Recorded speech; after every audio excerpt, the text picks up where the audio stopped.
all the game from the labels, and he was like, these people that he was around, these business people, he was getting all the game from them, or learning this, learning that, so he could start his own shit. So when that happened, his label dropped him when he got shot 9 times. And all this shit that he picked up from learning from like the labels and the business people. No sitting back, can't waste no time. You stack pennies, I can't drop a dime. Why they tryna play them, I'm nigga rewind. Go to the team, I'ma get them in line. Give a fuck about the rollie I got all the time. If she with me or not, I'ma do it for mine. Fuck. Dang, this shit already start playing. What's good with y'all? Look, I'm back with another motherfucking video. Today, we got the Art of Fearlessness. Alex the Virgo, we got him on the channel again. You know, we needed this, bro. I ain't gonna lie. I already know where this is going. I ain't even gonna say too much.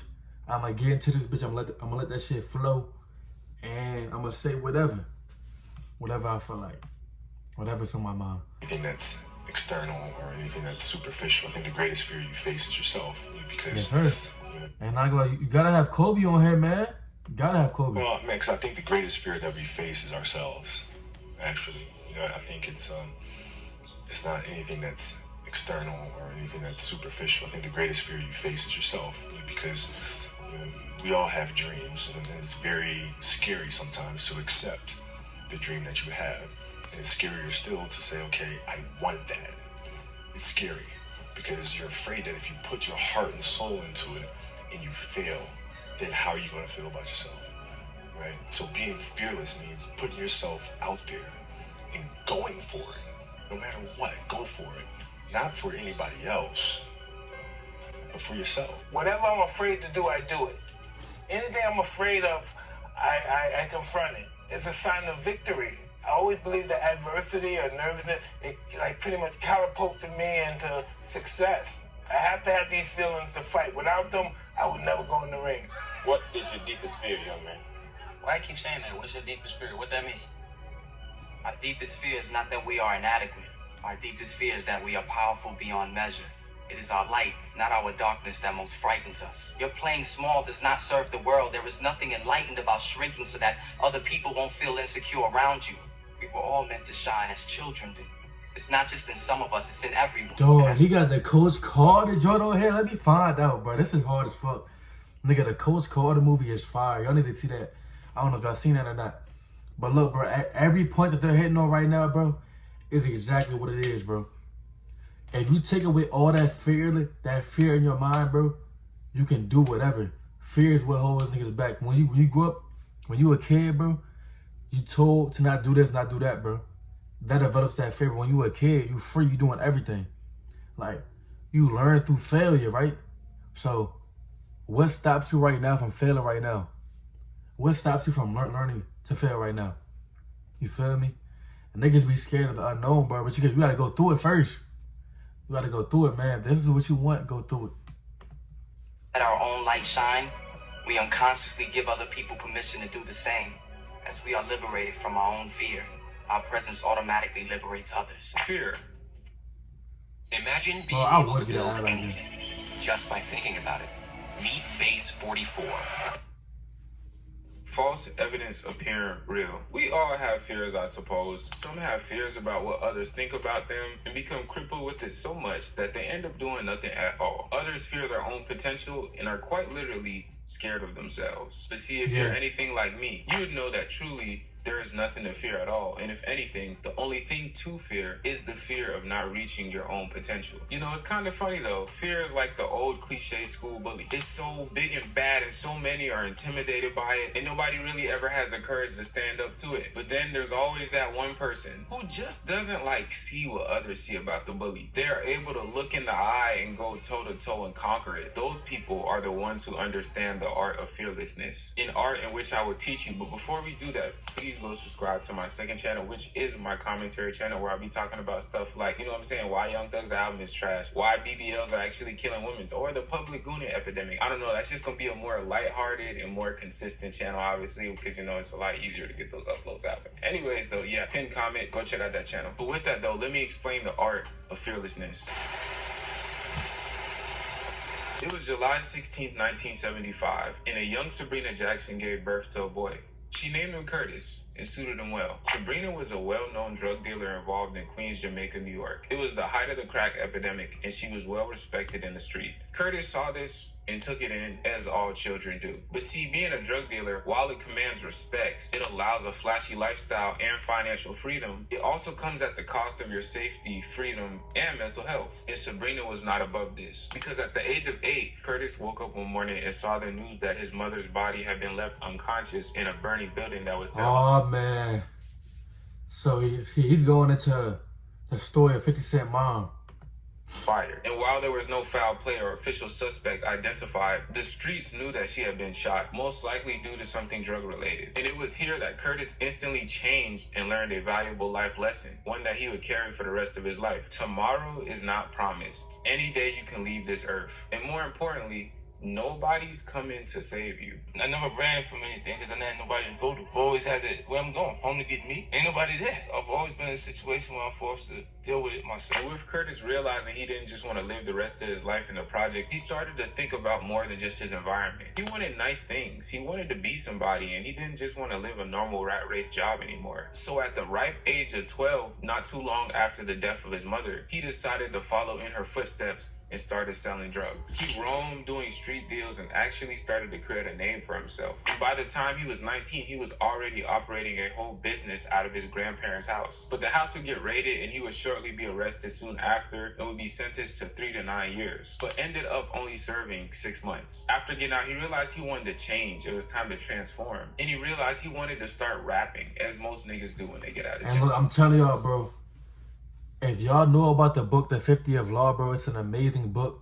It goes along this story also of like 50 Cent, but also other historic figures like Napoleon and all that, bro. And it all ties down to the same concept, the Art of Fearlessness, bro. Cause that book right there talks about a lot of fear. I'm almost done. I probably got like 30 pages left, so I can't sum up the whole book, but majority of the book is about fearlessness, how fear stops you from doing this and that. It stops you from all the action. And it also talks about being a leader, bro. It's just like, it's a very amazing book.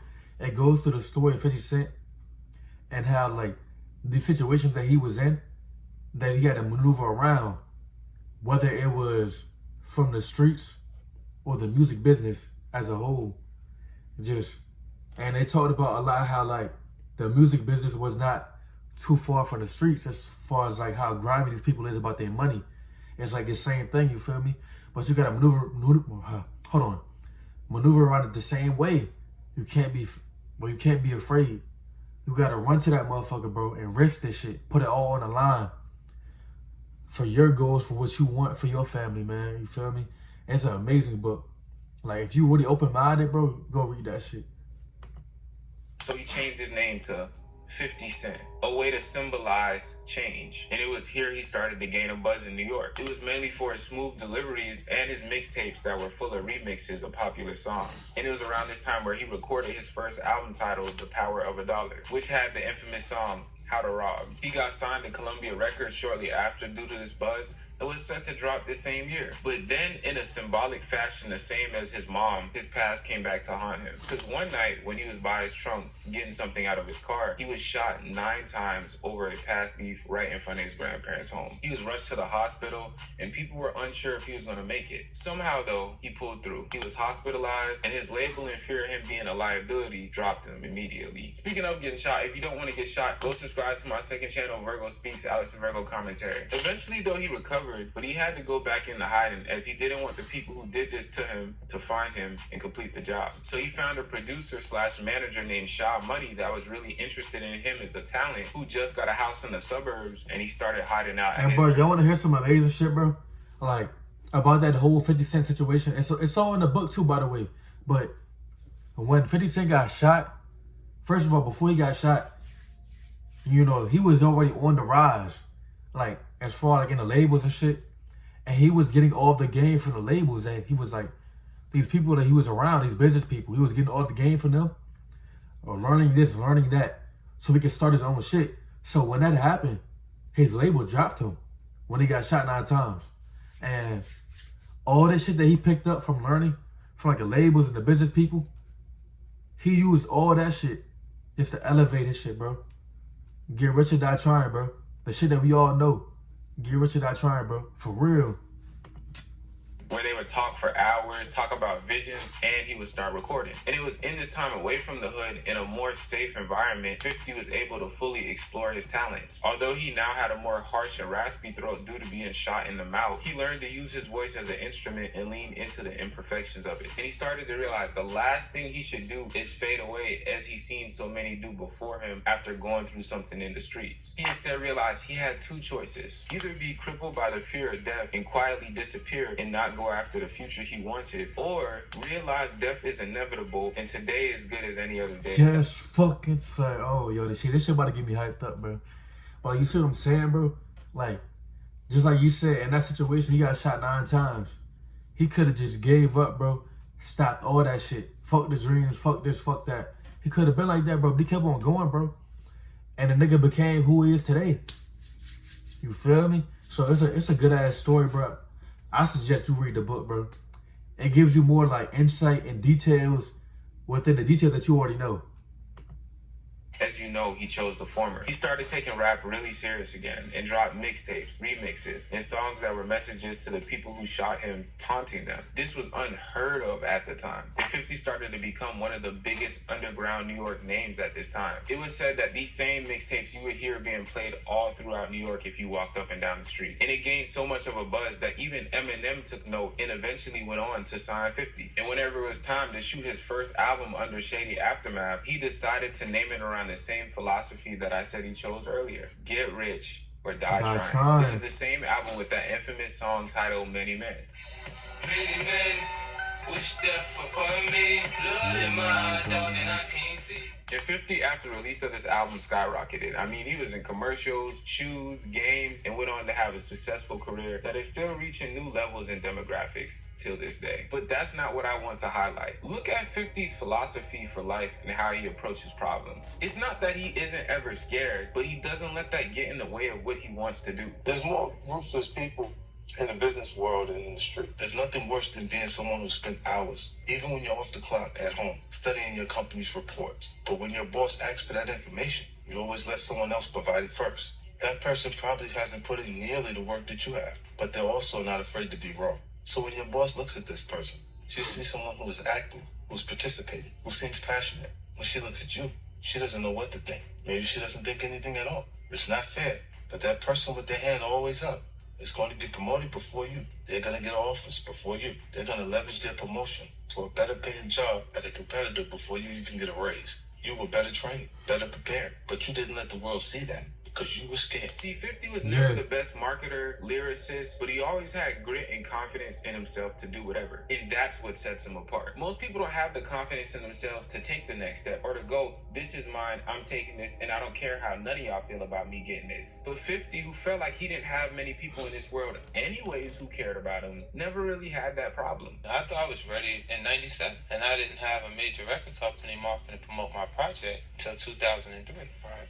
You know, so for that time period, I had to run on my own energy. I had to convince myself that I'm going to make it, regardless of how people felt at that time. What it does is what made me feel like there's going to be points that people are going to mistake my confidence for arrogance because they don't understand the process I went through and how much I had to believe in myself in order to make these things happen. If you can take anything from 50, realize that it's all on you. You don't have to be the best. You don't even have to not be scared. But it's more of, what will you do with that? Those who are courageous and strong are ones who look in the face of fear and walk right through it, because they soon realize that fear is nothing but a figment of their imagination. I appreciate y'all so much for the love. Exactly, man. Y'all all know, go check out my second channel. I know I gotta keep spamming that. With that, I'll see you on the next one. Love, I appreciate it.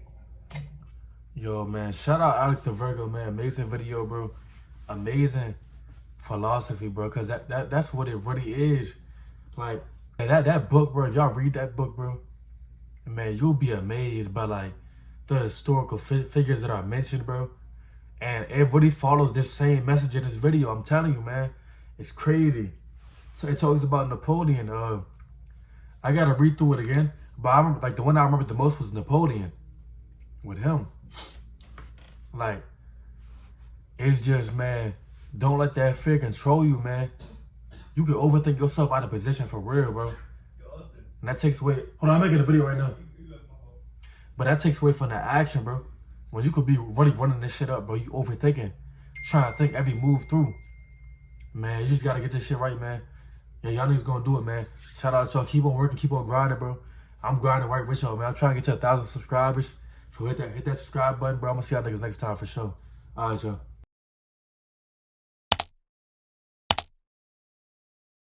My thoughts and then I'm thinking, can you call? And I ain't trying to stall.